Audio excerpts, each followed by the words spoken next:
അടിയൻ്റെ പൈതലിൻ്റെ ഈ ദേഹയോഗത്തിൽ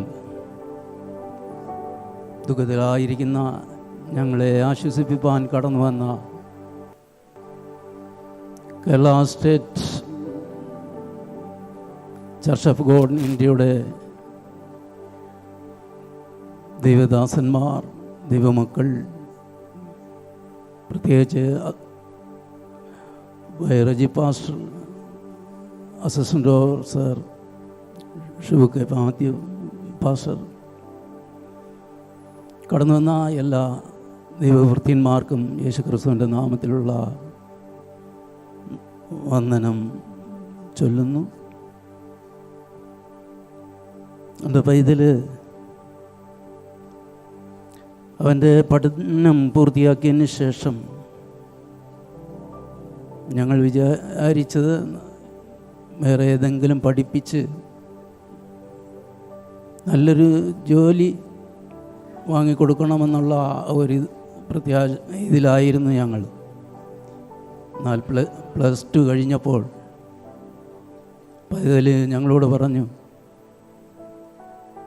എനിക്ക് ദൈവത്തിൻ്റെ വേല ചെയ്യണം, അതുകൊണ്ട് ഞാൻ ബൈബിൾ കോളേജിൽ സെമിനാരിയിൽ പോവുകയാണ്. അതിനെ എതിർത്ത് ഞങ്ങൾ ഒന്നും പറഞ്ഞില്ല. ഞങ്ങൾ സന്തോഷത്തോടെ പൈതലിനെ സെമിനാരിയിലേക്ക് വിടുവാനിടയായി തീർന്നു. അവൻ്റെ പഠനമെല്ലാം പൂർത്തിയാക്കി. ഞങ്ങൾക്ക് മാതാപിതാക്കൾക്ക് ചെയ്തു തരേണ്ടുന്ന എല്ലാ കാര്യങ്ങളും അവൻ ഞങ്ങൾക്ക് ചെയ്തു തന്നു.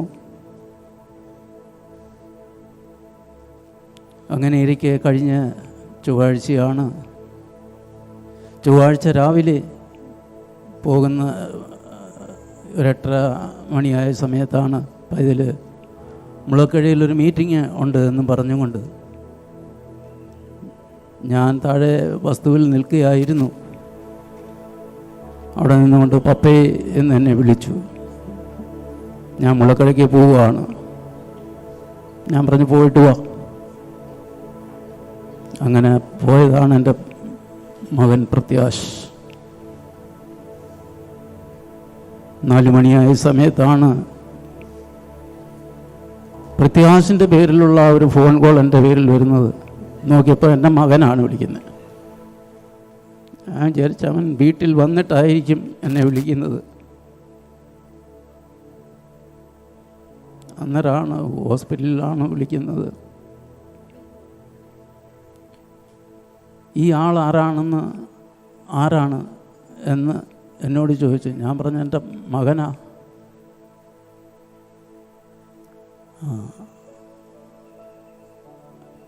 അദ്ദേഹത്തിന് ഒരപകടം പറ്റി KM ചെറിയാൻ ഹോസ്പിറ്റലിൽ കൊണ്ടുവന്നിട്ടുണ്ട്. അതുകൊണ്ട് എത്രയും പെട്ടെന്ന് ഹോസ്പിറ്റലിലേക്ക് വരണം എന്ന് പറയുവാൻ ഇടയായി തീർന്നു. ഞാൻ എന്തോ ചെയ്യണമെന്നറിയാൻ വയ്യാതെ ഞങ്ങളുടെ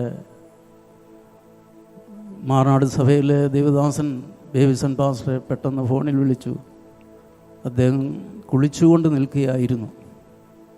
മൂത്ത വയലാണ് ഫോൺ എടുത്തത്. ഞാൻ പറഞ്ഞു, മകനെ പെട്ടെന്ന് പപ്പയുടെ കയ്യിലോട്ട് കുളിച്ചുകൊണ്ടിരിക്കുകയാണെങ്കിലും വേണ്ടില്ല, കൊടുക്ക്. പൈതൽ കൊണ്ടുവന്ന് പാസ്റ്ററെ കൊടുത്ത് പാസ്റ്ററോട് ഞാൻ പറഞ്ഞു, പാസ്റ്ററെ പ്രത്യാശന് ഏതോ അപകടം പറ്റി, അതുകൊണ്ട് നമുക്ക് പെട്ടെന്ന് പോകണം. പാസ്റ്റർ ബൈക്കും എടുത്തുകൊണ്ട് പോവാം, അല്ലാതെ വേറെ ഏത് വണ്ടി എടുത്തുകൊണ്ട് പോയാലും പെട്ടെന്ന് ചെല്ലാൻ പറ്റത്തില്ല. ട്രാഫിക്കൊക്കെ ആയതുകൊണ്ട് ചെല്ലാൻ പറ്റുകയില്ല. ഞാൻ ഒരുങ്ങിയ സമയം കൊണ്ട് തന്നെ പാസ്റ്റർ ബൈക്കുമായിട്ട് അവിടെ വന്ന് ഞങ്ങൾ 2 പേരും ബൈക്കിൽ കയറി ചെങ്ങന്നൂരേക്ക് പുറപ്പെട്ടു. ഞാൻ യാത്രയിലായിരിക്കുമ്പോൾ തന്നെ പലയിടത്തുനിന്നും എനിക്ക് ഫോൺ വരുന്നു, എന്തുകൊണ്ട് വിശേഷം, എന്തുകൊണ്ട്. ഞാൻ പറഞ്ഞു, വിശേഷമൊന്നുമില്ല.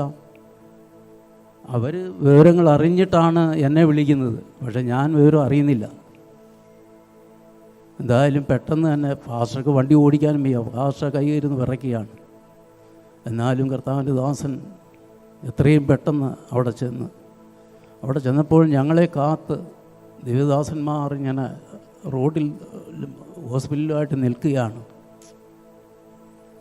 അപ്പോൾ എനിക്ക് മനസ്സിലായി എന്തോ സീരിയസ് ആയ കാര്യങ്ങളാണ്. അന്നേരം ഷിബു കെ മാത്യു സാറും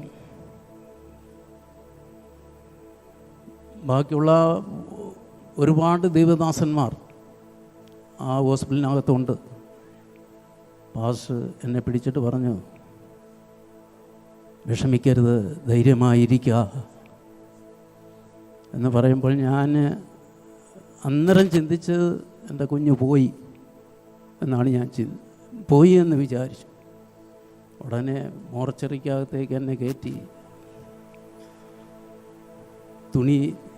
ആ മുഖത്തുള്ള തുണി മാറ്റി കാണിച്ചപ്പോൾ എനിക്ക് സഹിക്കാൻ പറ്റാത്ത വേദനയായിരുന്നു. എനിക്ക് ഏകമകൻ ഒരു മകളുമാണ്. ഞാൻ ആ മകനെയാണ് പ്രതീക്ഷ വെച്ചുകൊണ്ടിരുന്നത്.